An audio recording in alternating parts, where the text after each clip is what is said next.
Peace. I'm Born of Law from Tabernacle MCs, West LA, La Cienega and Cadillac, West LA hip hop.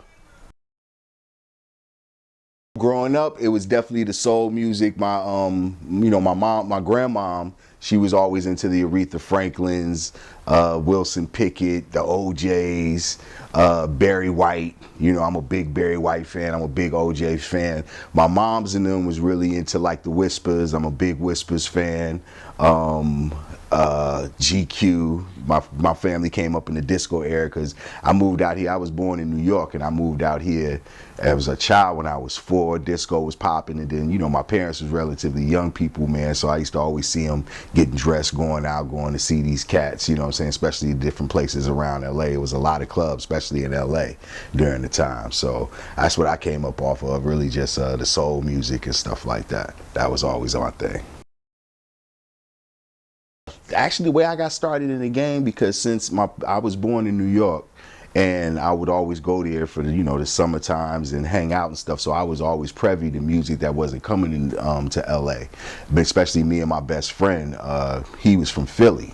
So we would always go away, for summer and different vacations and come back with stuff that wasn't in LA. And actually the way I started rhyming is that he brought back a tape from a crew called the Crash Crew.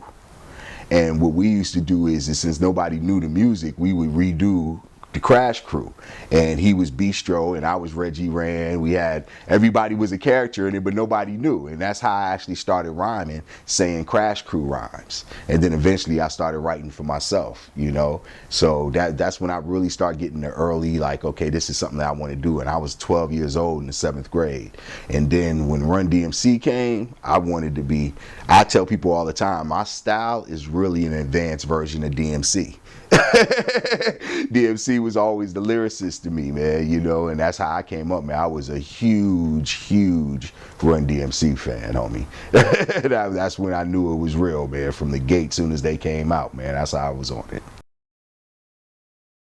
I would have to say, man, my elders and people I always pay homage to, man, would be the MC Aces, which is really the foundation of Freestyle Fellowship. Those dudes was like my big bros, like they a couple of years older than me, man. So when I met them, that's when I knew what hip hop was capable lyrically, especially Micah 9. I apprenticed under Micah 9 for a few years, man, and just getting it in and, being MCs and stuff like that. So those would probably be my biggest influences as far as local MCs, you know what I'm saying, that got down, that was really on the lyricism. Because you got to think, when hip hop first came to LA, it was very dance orientated and very, well, you take like Egyptian Lover, the Uncle Jam's Army, World Class Wrecking Crew, all of that music was probably a West Coast version of what Soul Sonic Force and African Bambaataa was doing.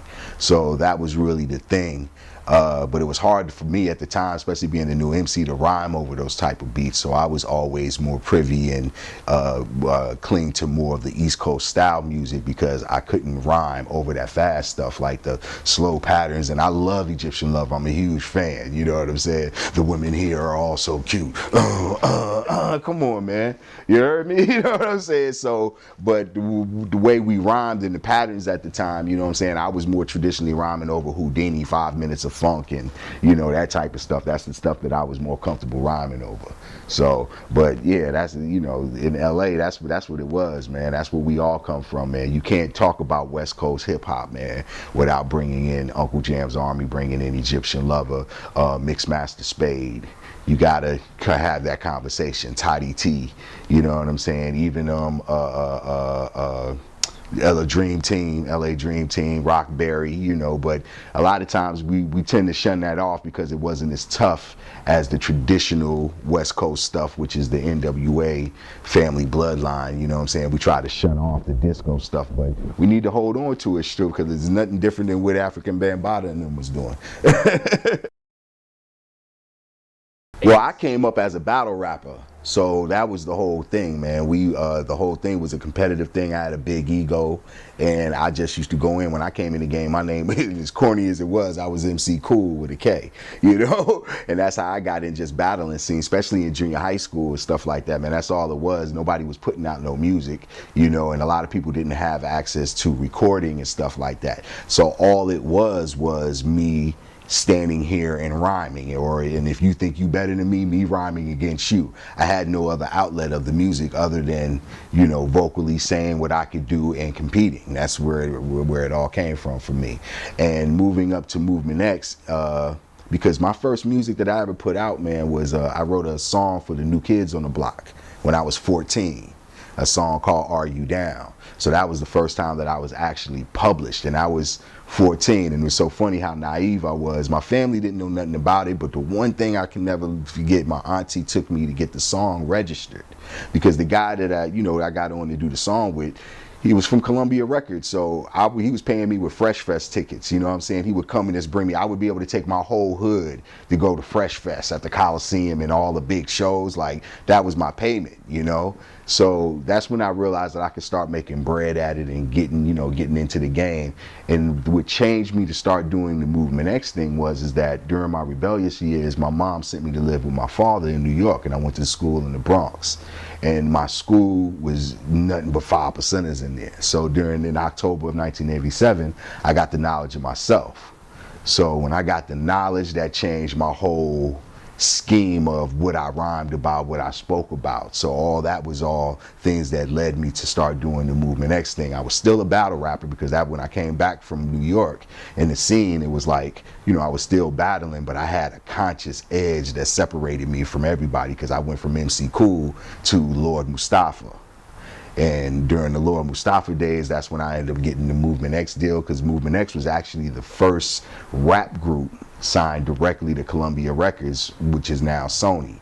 Before then, all they did was have a small, I can't call them a small label, because they had Def Jam. Eventually, they brought in Rough House and stuff like that. But Movement X was the first rap group signed directly to Columbia Records. So, and I just went in there and went in. But I was an angry black kid and just discovered the knowledge of myself, man. So I was reckless out my mouth. You know what I'm saying? I mean, the game changed for me when the FBI asked the label for a copy of our lyric sheet.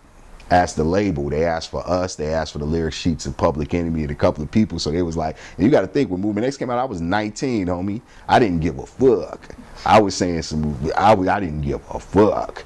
Even some of my facts was off, but I was close enough. That's how I was on it. When you look back at some of the stuff, I look back at the Movement X days, and I'd be like, oh, okay, that was a little off. You know what I'm saying? And shit. I remember it was one line when somebody did a review. It's just one reporter, man, he used to always shit on rappers, man. It was one of the dudes that brung up the grift thing. And he did an article on this, man, and he had pointed out, because I think in one of my rhymes I said, in Tuskegee they injected blacks with syphilis. And he was like, they didn't inject them, they had it, they just didn't cure them. You know what I'm saying? I was like, oh, fuck, I was right. You know what I'm saying? But it was a book that my father had gave me, and to me, that was like, oh, they was injecting them all to kill the white man. Like, I was on some, you know, but you young with the information, and when you're so young with it, man, it's hard, you know, it takes time to put the information in perspective. So, I mean, I look back at the Movement X days, and I was like, oh, I was super gun-ho, and I'm proud of it, but it's like, when you look at it in hindsight, it's like, based off of me being the age now, the information, if I went that route, the information I would give people would really blow people wig and shit. I'd be dropping Behold the Pale White Horse on their ass. You know what I'm saying? But it was a good thing, though, man. But that's what led up to it, man. When I got the knowledge of myself, man, it just changed the game. Well, actually, it's so funny, because it was Eric Nuri. He was the A&R at Columbia at the time. And Eric Nuri and his wife were friends of my mom's and pops in New York. So it was one of them things, because, you know, it was a lot of migration. A lot of people was coming out here from New York. So we was out here first. When they moved out here, it was family. We knew each other from back home and stuff like that. But he had came to me because he had the New Kids on the Block. It was Maurice Starr, and he was like, yeah, I got this new group, and I want them to do something like what New Edition does with the rapping and singing. So he asked me to do it. So I was like, all right, bet, it's nothing. You know what I'm saying? So he came, and I never even met the dudes.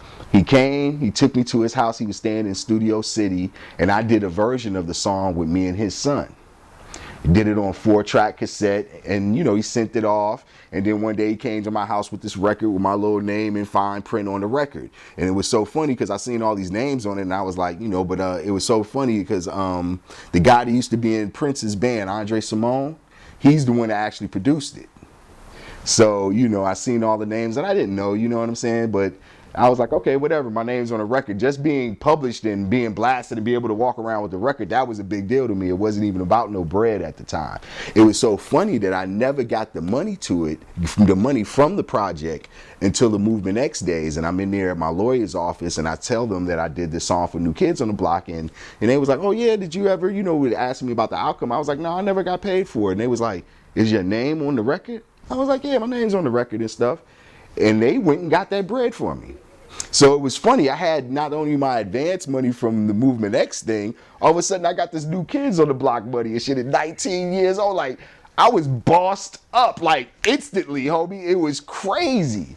You know, I hadn't even considered it because their first album that I actually recorded on was quote unquote a flop. It was the second one that took them over the top, and then it boosted up the sales of the first one. So I just was talking about, you know, me doing the song, just showing off, thinking that was a thing. And the lawyers, dollar signs started going off in their head, and they went and got that bread, man. And I was like, whoa, but that's how it came about. It was just a friend of the family, and he was an A&R dude and stuff like that. And he was like, do this. And I was just gung-ho because at the time, I never got to be recorded on a regular basis. So just being able to be in the studio and be behind a mic and hear myself back, it was like, I was gung-ho about that, man.